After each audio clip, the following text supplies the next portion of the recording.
പറയാനുള്ളത്, നമ്മൾ നല്ല ഫുഡ് കൊടുക്കുക, അത് എവിടെ ആയാലും സക്സസ് ആണെന്ന് പറയാൻ കാരണം നമ്മളിപ്പോൾ വണ്ടി വെക്കാൻ സ്ഥലമില്ല, എന്നിട്ടും വണ്ടി ഏതോ ദുനിയാവിൽ വെച്ച് നടന്നിട്ടാണ് ആ റെസ്റ്റോറൻറ്റിലേക്ക് നമ്മൾ പോകുന്നത്. അപ്പോൾ ആ ഭക്ഷണത്തിൻ്റെ പവറാണ് ഗായ്സ്.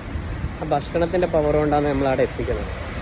അപ്പോൾ നോട്ട് പോയിൻ്റ് ഗായ്സ് റെസ്റ്റോറൻറ്റ് ചായക്കട, നമ്മളെ നാട്ടിലെ ചായക്കടയല്ല, ബഹ്റയിലെ ചായക്കടയാണ് ഗായ്സ്. ഇതാണ് ഹോട്ടൽ. ഇവിടെ ഭയങ്കര തിരക്കായിരിക്കും ഈ സമയം. നോക്കാം, ഇതാണ്ട സ്ഥലമില്ല ഗായ്സ്, നല്ല തിരക്കാണ്. ഇതാണ് നമ്മളെ കപ്പിത്താൻ ഡ്രൈവർ. നെയ്ച്ചോറും ബീഫ് പരട്ടയും അതാണ് ഇവിടുത്തെ ഇഷ്ടമാണ്. നിലവന്ന തൈര് പിന്നെ അതിനെന്ന് പറയാളെ സലാഡ് അല്ലേ, സലാഡ് ഗായ്സ്. ഞാൻ ഇതെല്ലാം ഒന്ന് കൂട്ടി അടിക്കുമ്പോൾ ടേസ്റ്റ് ഇല്ല ഗായ്സ്, പറഞ്ഞറിയിക്കാൻ കഴിയില്ല. ഉള്ളിന്ന് പറഞ്ഞാൽ ഉള്ളി,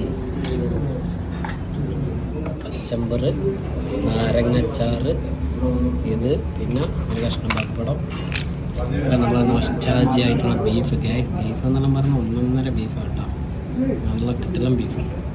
എല്ലാം ഇങ്ങനെ കുഴച്ച്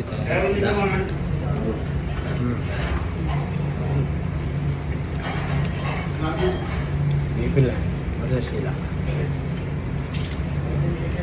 ഇവിടുത്തെ ഗായ്സ് കിട്ടില്ലെന്ന് പറഞ്ഞാൽ കിട്ടില്ല.